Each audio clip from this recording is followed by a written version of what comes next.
We are so glad you could join us for our online sermon today. Before we hear God's word, we will have scripture read. நீங்கள் இணையம் வழியாக இடம்பெறும் பிரசங்கத்தில் எங்களோடு இணைந்திருப்பதில் நாங்கள் மகிழ்ச்சி அடைகிறோம். ஆண்டவருடைய வார்த்தையை கேட்பதற்கு முன்பாக வேத வாசிப்பு வாசிக்கப்படும். கர்த்தருக்கு ஸ்தோத்திரம். இன்று தேவ செய்திக்கென்று தெரிந்து கொள்ளப்பட்ட வேத பகுதி 1 பேதுரு 2ஆம் அதிகாரம் வசனங்கள் 19 25 வரை. புதிய ஏற்பாட்டில் பக்கம் 319. 1 பேதுரு 2ஆம் அதிகாரம் வசனங்கள் 19 25 வரை. ஏனெனில் தேவன் மேல் பற்றுதலாய் இருக்கிற மனசாட்சியின் நிமித்தம் ஒருவன் அநியாயமாய் பாடுபட்டு உபத்திரவங்களை பொறுமையாய் சகித்தால் அதுவே பிரீதியாயிருக்கும். நீங்கள் குற்றம் செய்து அடிக்கப்படும் போது பொறுமையோடே சகித்தால் அதனால் என்ன கீர்த்தி உண்டு? நீங்கள் நன்மை செய்து பாடுபடும் போது பொறுமையோடே சகித்தால் அதுவே தேவனுக்கு முன்பாக பிரீதியாயிருக்கும். இதற்காக நீங்கள் அழைக்கப்பட்டும் இருக்கிறீர்கள். ஏனெனில் கிறிஸ்துவும் உங்களுக்காக பாடுபட்டு நீங்கள் தம்முடைய அடிச்சுவடுகளை தொடர்ந்து வரும்படி உங்களுக்கு மாதிரியை பின்வைத்து போனார். வசனம் 22. அவர் பாவம் செய்யவில்லை, அவருடைய வாயிலே வஞ்சனை காணப்படவும் இல்லை. அவர் வையப்படும் போது பதில் வையாமலும் பாடுபடும் போது பயமுறுத்தாமலும் நியாயமாய் தீர்ப்பு செய்கிறவருக்கு தம்மை ஒப்புவித்தார். நாம் பாவங்களுக்கு செத்து நீதிக்கு பிழைத்திருக்கும்படிக்கு அவர் தாமே தமது சரீரத்திலே நம்முடைய பாவங்களை சிலுவையின் மேல் சுமந்தார். அவருடைய தழும்புகளால் குணமானீர்கள். சிதறுண்ட ஆடுகளைப் போல் இருந்தீர்கள். இப்பொழுதோ உங்கள் ஆத்துமாக்களுக்கு மேய்ப்பரும் கண்காணியுமானவரிடத்தில் திருப்பப்பட்டு இருக்கிறீர்கள். ஆமேன். இது தேவனுடைய வசனம். நாம் யாவரும் சேர்ந்து சொல்வோம், தேவனுக்கு ஸ்தோத்திரம். பிரியமானவர்களே, நாம் ஜெபம் செய்வோமாக. Let us pray. ஆண்டவரே, இந்த நாளிலே உம்முடைய வார்த்தை மூலமாக நீர் எங்களோடு பேசுவீராக. Lord, we pray that you will speak to us through your word. May your word remind us of who you are and who we are in you. உம்முடைய வார்த்தையானது நீர் யார் என்று ஞாபகப்படுத்தும்படியாகவும் நாம் உம்மில் எப்படிப்பட்டவர்களாக இருக்கிறோம் என்றும் புரிந்து கொள்ள நீர் எங்களுக்கு உதவி செய்யும்படி இயேசு கிறிஸ்துவின் நாமத்திலே ஜெபிக்கிறோம். In Jesus' mighty name. Amen. The shepherd of our souls. நாம் ஆத்துமாக்களின் மேய்ப்பர். You know, the words suffering and submit are usually not something that we would like to hear in the same sentence in some circumstances. இந்த வார்த்தைகள் துன்பமும் கீழ்ப்படிதலும், இந்த ரெண்டு வார்த்தைகளும் சில நேரங்களிலே ஒரே வசனத்திலே பார்ப்பதிலே, சில நேரத்திலே ஒரே வாக்கியத்திலே பார்ப்பதிலே சில நேரத்திலே கொஞ்சம் கஷ்டமாக இருக்கும். நமக்கு விரும்புகின்ற சில வார்த்தைகள் என்னவென்றால் வெற்றி, ஆளுகை, இப்படிப்பட்ட வார்த்தைகளே ஒரே வாக்கியத்திலே ஒரே வசனத்திலே நம்ம பார்க்கும் பொழுது அது நம்மை தேற்றலாம். Perhaps we would prefer to hear words like victory or rule that might bring us some comfort. In 1 Peter chapter 2, you read that the words suffering and submit come together very often. 1 பேதுரு 2வது அதிகாரத்திலே இந்த 1 பேதுரு அநேக வேளையிலே துன்பமும் கீழ்ப்படிதலும் என்று சொல்லக்கூடிய இந்த வார்த்தைகள் ஒன்று இணைக்கப்பட்டு யோசிக்கப்படக்கூடிய ஒரு கருத்தை விவரிக்கிறதை நாம் கவனிக்கிறோம்.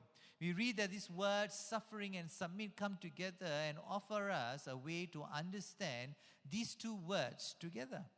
1 பேதுரு 2ஆம் அதிகாரத்திலிருந்து 3ஆம் அதிகாரம் வரை இந்த வார்த்தை கீழ்ப்படிதல் பல தடவை சொல்லப்படுகிறது. In 1 Peter chapter 2 to chapter 3, the word submit is used several times. Submit to your governors. 1 Peter chapter 2 verse 14. 1 பேதுரு 2வது அதிகாரம் 14வது வசனத்திலே மேலான அதிகாரிகளுக்கு, அது மேல் அதிகாரிகளுக்கு நீங்கள் கீழ்ப்படிய வேண்டும் என்று சொல்லப்படுகிறது. 1 பேதுரு 2ஆம் அதிகாரம் 18வது வசனத்திலே வேலைக்காரர்கள் எஜமானங்களுக்கு கீழ்ப்படிய வேண்டும் என்று சொல்லப்படுகிறது. In 1 Peter chapter 2 verses 18, servants are called to submit to the masters. In 1 Peter chapter 3 verse 1, 1 பேதுரு 3ஆம் அதிகாரம் 1வது வசனத்திலே மனைவிகள் புருஷர்களுக்கு கீழ்ப்படிய வேண்டும் என்று சொல்லப்படுகிறது. அதே வேளையிலே 1 பேதுரு 3:7 புருஷர்கள் மனைவிகளுக்கு கீழ்ப்படிய வேண்டும் என்றும் சொல்லப்படுகிறது. In a profound way, husbands are also asked to submit to their wives in 1 Peter chapter 3:7. Christians are asked to submit to one another. கிறிஸ்தவர்கள் ஒருவருக்கு ஒருவர் கீழ்ப்படிய வேண்டும் என்று 1 பேதுரு 3:8 சொல்லப்படுகிறது. ஆகையாலே இந்த 1 பேதுரு 2 3 வரைக்கும் கீழ்ப்படிதல் என்று சொல்லக்கூடிய இந்த வார்த்தை அநேக தடவை சொல்லப்படுகிறது. வித்தியாசமான சூழ்நிலையிலும் சொல்லப்படுகிறது. This word submit is found in many times in many situations and circumstances and are used to say something that Christians need to hear. இந்த 1 பேதுரு 19:25 வரை இங்கு பேதுரு என்ன சொல்கிறார் என்றால், கீழ்ப்படிதல் என்று சொல்லும் பொழுது, அந்த துன்பம் என்று சொல்லும் பொழுது எப்படிப்பட்ட விதத்திலே துன்பத்தை அனுபவிக்க வேண்டும், அது கீழ்ப்படிதலோடு சம்பந்தப்பட்ட ஒரு காரியத்தை பேதுரு சொல்கிறது. நம்ம கவனித்து பார்க்கிறோம். Peter here explains suffering and submission together.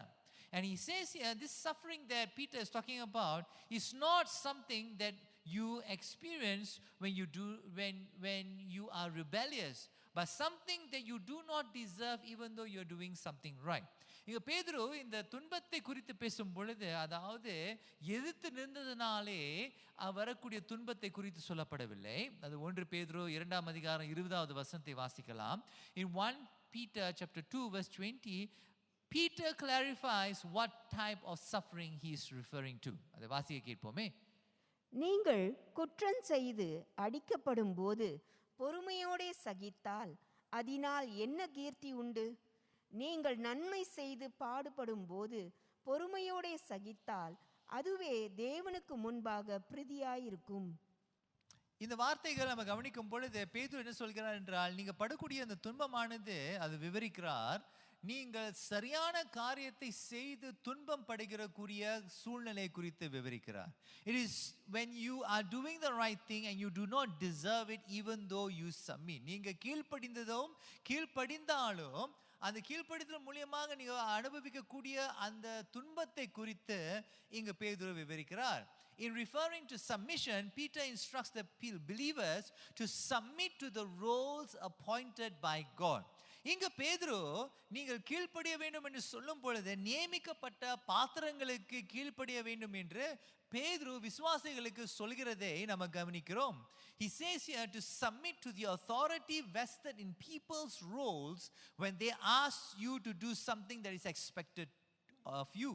அதாவது அவர்களுக்கு இந்த நியமிக்கப்பட்ட பாத்திரங்கள், நியமிக்கப்பட்ட நபர்கள், தேவனாலே நியமிக்கப்பட்ட நபர்கள் நம்மிடத்தில் எதிர்பார்க்கக்கூடிய காரியங்கள், அதாவது சரியான காரியத்தை எதிர்பார்க்குது, நம்மளுடைய வாழ்க்கையிலே செய்ய வேண்டிய காரியத்தை அவர்கள் எதிர்பார்க்கும் பொழுது அப்படிப்பட்டவர்களுக்கு நீங்க கீழ்ப்படிய வேண்டும் என்று இங்கு பேதுரு சொல்கிறார். பவுலும் இதைத்தான் சொல்கிறார். ரோமருக்கு எழுதின நிருபம் 13:1-7 Paul also likewise says that you and I should submit to God's appointed roles, and we read that in Romans chapter 13:1-7. எந்த மனுஷனும் மேலான அதிகாரம் உள்ளவர்களுக்கு கீழ்ப்படிய கடவன். ஏனென்றால் தேவனாலே அன்றி ஒரு அதிகாரமும் இல்லை. உண்டாயிருக்கிற அதிகாரங்கள் தேவனாலே நியமிக்கப்பட்டிருக்கிறது. ஆகையால் யாவருக்கும் செலுத்த வேண்டிய கடமைகளை செலுத்துங்கள். எவனுக்கு வரியை செலுத்த வேண்டியதோ அவனுக்கு வரியையும், எவனுக்கு தீர்வையை செலுத்த வேண்டியதோ அவனுக்கு தீர்வையையும் செலுத்துங்கள். எவனுக்கு பயப்பட வேண்டியதோ அவனுக்கு பயப்படுங்கள். எவனை கனம் பண்ண வேண்டியதோ அவனை கனம் பண்ணுங்கள். So here Paul is saying that whoever deserves honor, you and I should give that honor. Whoever deserves the respect, you and I ought to give that respect. யாருக்கு மரியாதை செலுத்த வேண்டுமோ, யாருக்கு கனம் செலுத்த வேண்டுமோ அவர்களுக்கெல்லாம் நீங்கள் செலுத்த வேண்டும் என்று இங்கு பவுல் எழுதுகிறார். ஆனால் எப்படிப்பட்ட நபர்களுக்கு அவரை நீங்க கீழ்ப்படிய வேண்டும் என்று சொல்கிறார்? ஆண்டவர் நியமித்த பாத்திரங்களுக்கு நீங்களும் நானும் யாருக்கெல்லாம் நம்ம கனம் செலுத்த வேண்டுமோ, யாருக்கெல்லாம் மரியாதை செலுத்த வேண்டுமோ அவர்களுக்கெல்லாம் மரியாதை பயப்பட வேண்டும் என்று இங்கு பவுல் சொல்கிறதை ரோமர்கள் என்கிற நிருபத்திலே பவுல் இதை சொல்கிறார். In 1 Peter chapter 2, Peter is referring to authorities that may not be perfect in their roles, but they are broadly functional. இங்கு 1 பேதுரு 2ஆம் அதிகாரத்துக்கு மறுபடியுமாக வரும் பொழுது, பேதுரு இந்த அதிகாரம் என்று மேல் அதிகாரங்கள் என்று சொல்லும் பொழுது, இந்த மேல் அதிகாரங்கள் பூர்ணமுள்ளவர்கள் அல்ல, அதாவது பொதுவாக அவர்கள் செயல்படுகிறார்கள். அவர்களுக்கு கொடுக்கப்பட்ட அந்த பொறுப்பை அவர்கள் பொதுவாக செயல்படுகிறார்கள். பூர்ணமற்றவர்களாக இருந்தாலும் பொதுவாகவே அவர்கள் செயல்படுகிறார்கள். In 1 Peter chapter 2, Peter is referring to authorities who are broadly functional in their roles. They are not perfect, but they are just broadly functional. If people in these roles who are broadly functional treat you unjustly for doing what is right before God, and trust yourself to God. That's what Peter says. பேதுரு என்ன சொல்கிறார் என்றால், பொதுவாக செயல்படக்கூடியவர்கள், கர்த்தரால் நியமிக்கப்பட்ட பாத்திரங்கள் பொதுவாக அவர்கள் செயல்படும் பொழுது, பூர்ணற்ற நிலைமையில இருந்தாலும் பொதுவாக அவர்கள் செயல்படும் பொழுது, அவனமாக நீங்கள் கொடுக்கக்கூடிய காரியத்தில் நீங்கள் அவர்கள் கீழ்ப்படிந்து அவர்களுக்கு நீங்கள் செய்யும் பொழுது, அதனால வரக்கூடிய துன்பத்தை நீங்கள் அனுபவிக்கும் பொழுது, நீங்கள் கர்த்தரை நம்புங்கள், கர்த்தருக்கு நீங்கள் ஒப்பு கொடுங்கள் என்று பேதுரு சொல்கிறார். Now just as how Jesus entrusted himself to the Father when he was unjustly treated by broadly functional government that kept the peace but had other issues, here Peter is saying that you and I, whenever you and I encounter someone whom God has appointed but not doing their job perfectly well, you and I still submit to them and yet experience suffering.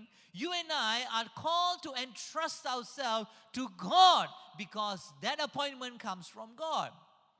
ஆண்டவர் என்ன சொல்கிறார்? தேவனுடைய வார்த்தை என்ன சொல்கிறது என்றால், கர்த்தரால் நியமிக்கப்பட்ட பாத்திரங்கள், நமக்கு கொடுக்கப்பட்ட பொறுப்பை நாம் சரியாக செய்தும் நாம் துன்பத்தை அனுபவிக்கும் பொழுது, நீங்களும் நானும் கர்த்தரிடத்தில் நாம் ஒப்பு கொடுக்க வேண்டும் என்று இங்கு பேதுரு நமக்கு உற்சாகப்படுத்துகிறார். அது 1 பேதுரு 2ஆம் அதிகாரம் 21வது வசனத்திலிருந்து 23வது வசனம் வரை வாசிக்க கேட்போமே. இதற்காக நீங்கள் அழைக்கப்பட்டும் இருக்கிறீர்கள். ஏனெனில் கிறிஸ்துவும் உங்களுக்காக பாடுபட்டு நீங்கள் தம்முடைய அடிச்சுவடுகளை தொடர்ந்து வரும்படி உங்களுக்கு மாதிரியை பின்வைத்து போனார். அவர் பாவம் செய்யவில்லை, அவருடைய வாயிலே வஞ்சனை காணப்படவும் இல்லை. அவர் வையப்படும் போது பதில் வையாமலும் பாடுபடும் போது பயமுறுத்தாமலும் நியாயமாய் தீர்ப்பு செய்கிறவருக்கு தம்மை ஒப்புவித்தார். இந்த வசனத்தை அவன் கவனிக்கும் பொழுது, பொதுவாக செயல்படக்கூடிய அரசாங்கத்துக்கு இயேசு கீழ்ப்படிந்தார். அவர்கள் பூர்ணம் உள்ளவர்கள் அல்ல, வித்தியாசமான பிரச்சனை உள்ளவர்களாக அந்த அரசாங்கம் இருந்த போதிலும் இயேசு அவர்களுக்கு எதிர்த்து நிற்கவில்லை. ஆனால் அவர் அந்த துன்பத்தை அனுபவித்தார். ஏனென்றால் அந்த துன்பப்படுவதனாலே ஒரு நன்மை பிறக்க போகிறது என்று அறிந்து அவர் துன்பத்தை சகித்தார் என்று 21வது வசனமும் 24வது வசனமும் மறுபடியுமாக வாசிக்க கேட்போமே. In verses 1 Peter chapter 2 verses 21 and 24, Peter explains that Jesus did not retaliate but bore the pain because something bigger was at stake. இதற்காக நீங்கள் அழைக்கப்பட்டும் இருக்கிறீர்கள். ஏனெனில் கிறிஸ்துவும் உங்களுக்காக பாடுபட்டு நீங்கள் தம்முடைய அடிச்சுவடுகளை தொடர்ந்து வரும்படி உங்களுக்கு மாதிரியை பின்வைத்து போனார். நாம் பாவங்களுக்கு செத்து நீதிக்கு பிழைத்திருக்கும்படிக்கு அவர் தாமே தமது சரீரத்திலே நம்முடைய பாவங்களை சிலுவையின் மேல் சுமந்தார். அவருடைய தழும்புகளால் குணமானீர்கள்.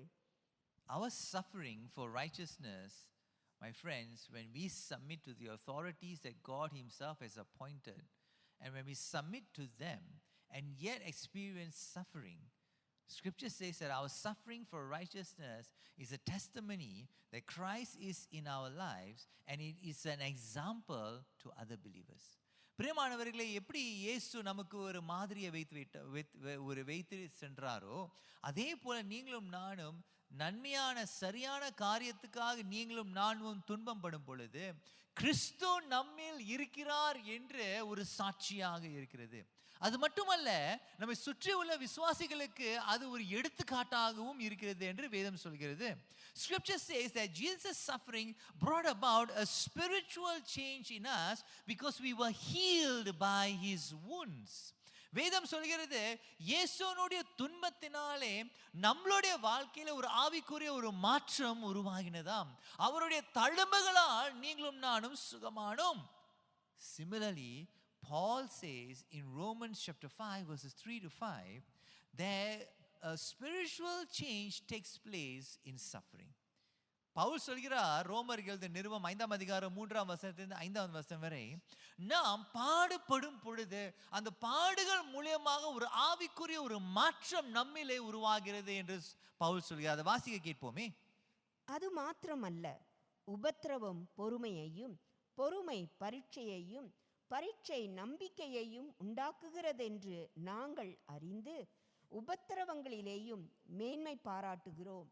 மேலும் நமக்கு அருளப்பட்ட பரிசுத்த ஆவியினாலே தேவ அன்பு நம்முடைய இருதயங்களில் ஊற்றப்பட்டிருக்கிறபடியால் அந்த நம்பிக்கை நம்மை வெட்கப்படுத்தாது. பிரியமானவர்களே, ஆண்டவர் இந்த உலகத்தில் உடைக்கப்பட்ட அம்சங்கள், உடைக்கப்பட்ட அமைப்புகளை வைத்து நம்மை அந்த துன்பத்தினாலே நம்மை உருவாக்குகிறார் என்று வேதம் சொல்கிறது. God uses the brokenness of this world and this world system to shape us in our suffering. So much so that you and I will experience hope in our suffering. நம்மை அந்த துன்பத்தின் நிமித்தமாக ஆண்டவர் ஒரு நம்பிக்கை பிறக்கும்படியாக ஆண்டவர் அந்த துன்பத்தை பயன்படுத்துகிறார் என்று வேதம் நமக்கு சொல்கிறது. Peter states that at one point we were like straying like sheep, but now you and I have a shepherd and an overseer for our souls. ஒரு காலத்திலே நீங்களும் நானும் ஆடுகளை போல சுற்றி திரிந்தோம், மேய்ப்பரில்லாத ஆடுகளை போல சுற்றி திரிந்தோம். ஆனால் இப்பொழுதோ அவர் நமக்காக துன்பத்தை அனுபவித்ததினாலே, அவருடைய தழும்புகளால் நாம் சுகமானதினாலே, அந்த தழும்புகளால் நாம் அவரோடு ஒரு உறவை ஸ்தாபிக்கப்பட்டு இப்பொழுது தேவன் நம்மளுடைய மேய்ப்பராய் இருக்கிறார் என்று 1 பேதுரு 2ஆம் அதிகாரம் 25வது வசனம் சொல்கிறது. While we were straying like sheep, Jesus bore the pain so that by his wounds we will be healed. That wounds healed our spiritual condition, and now you and I are reconciled to God, and God now is our shepherd. And that is said in 1 Peter chapter 2 verse 25. சிதறுண்ட ஆடுகளைப் போல் இருந்தீர்கள், இப்பொழுதோ உங்கள் ஆத்துமாக்களுக்கு மேய்ப்பரும் கண்காணியுமானவரிடத்தில் திருப்பப்பட்டிருக்கிறீர்கள். My friends, in our suffering, God is our shepherd. நம்மளுடைய துன்பத்திலே தேவன் தாமே நம்மளுடைய மேய்ப்பராய் இருக்கிறார். சங்கீதம் 23:4 சொல்கிறது, கர்த்தர் நம்முடைய மேய்ப்பராய் இருக்கிறார், நாம் மரண இருளில் பள்ளத்தாக்கிலே மிக இருளான காலகட்டத்தில் நடந்து போனாலும் ஆண்டவர் அங்கேயும் நம்மோடு இருக்கிறார் என்று வேதம் சொல்கிறது. In Psalm 23 verse 4 it says that even when we go through the darkest period of our life, God is still our shepherd. அதை வாசிக்க கேட்போமே. Let's have that read. நான் மரண இருளின் பள்ளத்தாக்கிலே நடந்தாலும் பொல்லாப்புக்கு பயப்படேன், தேவரீர் என்னோடே கூட இருக்கிறீர், உமது கோலும் உமது தடியும் என்னை தேற்றும். Even in your darkest period, what Jesus said will be true. In John chapter 10 verse 10, Jesus said that I came that they may have life and have it abundantly. Even in your darkest period of your life, if Jesus is your shepherd, my friends, you will have life and life abundantly. மிக இருளான காலகட்டத்தை நீ நடந்து சென்றாலும், யோவான் 10வது அதிகாரம் 10வது வசனத்தில் இயேசு சொன்னார் அல்லவா, நானோ அவைகளுக்கு ஜீவன் உண்டாயிருக்கவும் அது பரிபூர்ணப்படவும் வந்தேன் என்று சொன்னாரே. உன்னுடைய இருளான நாட்களிலும் நீ அவருடைய வாழ்க்கையிலிருந்து வரக்கூடிய இந்த ஜீவனை நீ அனுபவிப்பாய். அந்த ஜீவன் பரிபூர்ணமடும்படியாக கர்த்தர் உன்னுடைய மேய்ப்பராய் இருக்கிறார் என்று வேதம் சொல்கிறது. So today, while you do what is right before God, and if you are suffering, know that it produces a spiritual change within you, and God is allowing it to bring about hope that only suffering can bring. இன்றைக்கு கர்த்தருக்கு முன்பாக சரியான காரியத்தை செய்து நீ இன்னும் துன்பத்தை அனுபவித்துக் கொண்டு இருப்பாயானால், ஒன்று நீயும் நானும் அறிந்து கொள்ள வேண்டியது என்னவென்றால், பிரியமானவர்களே, இந்த துன்பத்தினாலே கர்த்தர் ஒரு ஆவிக்குரிய ஒரு மாற்றத்தை உருவாக்கும்படியாக இருக்கிறார். நீ அந்த துன்பத்திலே கர்த்தருக்காக வாழும்படியாக ஆண்டவர் உனக்கு ஒரு வாய்ப்பை கொடுக்கிறார். அந்த துன்பத்திலே கர்த்தருக்கு கீழ்ப்படிந்து நீ வாழும் பொழுது உம்மை சுற்றி உள்ளவர்கள் நீ கிறிஸ்துவுக்கு சொந்தம் என்ற ஒரு சாட்சியை நிரூபிக்கும்படியாக கர்த்தர் ஒரு வழியை உருவாக்குகிறார். God is giving you an opportunity to live out your testimony that you belong to Christ and Christ is in you. And as you and I are not called to merely survive, my friends, but you and I are called to thrive because Jesus is the shepherd of our souls. பிரியமானவர்களே, இப்படியாச்சும் பிழைக்கும்படியாகவே ஆண்டவர் நம்மை அழைக்கவில்லை. நீங்களும் நானும் ஜீவனை அனுபவித்து அது பரிபூர்ணமாக இருக்கும்படியாக அனுபவிப்பதற்காகவே இயேசு நம்மளுடைய ஆத்துமாக்களின் மேய்ப்பராய் இருக்கிறார். நாம் ஜெபம் செய்வோமாக. Let us pray. ஆண்டவரே, எவ்வளவு துன்பத்தை அனுபவித்தாலும், மரண இருளில் பள்ளத்தாக்கில் நடந்தாலும், அங்கேயும் நீர் எங்களுடைய மேய்ப்பராய் இருக்கிறீர். Lord, even in our suffering, even in the shadow of darkness, even there you are our shepherd. And because you are our shepherd, you give us hope in our suffering. நீர் எங்களுடைய மேய்ப்பராய் இருப்பதினாலே எங்களுடைய துன்பத்திலே நமக்கு நம்பிக்கை இருக்கிறது. நீர் எங்களை காத்துக்கொள்வீர் என்ற அந்த நம்பிக்கையும் இருக்கிறது. We have hope that you will take care of us, Lord. So I pray for my brother and my sister who is suffering. I pray that you grant them strength and assurance to know that you are their shepherd in their darkest moment. என் அன்பு சகோதர சகோதரிகளுக்காக நான் ஜெபிக்கிறேன். மிக இருளான நாட்களிலே கடந்து போகின்ற பாதை கஷ்டமாக இருந்தாலும் நீர் இவர்களுடைய மேய்ப்பராய் இருக்கிறீர் என்று ஞாபகப்படுத்தி கொண்டிருப்பதற்காக நன்றி ஆண்டவரே. இயேசு கிறிஸ்துவின் நாமத்திலே, in Jesus mighty name. Amen. We hope you have been blessed by the word of God today. If you have any questions after hearing the sermon today, or you need someone to talk to, please contact our church office. We would like you to know that you are not alone and that we as a church are willing to journey with you. We hope to be a safe space where you can grow in Christ as a person. We hope you have a great week. God bless you. நீங்கள் கர்த்தருக்குள் ஒரு நபராக வளர்ச்சி அடைவதற்கு உங்களது பாதுகாப்பான இடமாக நாங்கள் இருக்க விரும்புகிறோம். இந்த வாரம் உங்களுக்கு சிறந்த வாரமாக அமையட்டும். ஆண்டவர் உங்களை ஆசீர்வதிப்பாராக.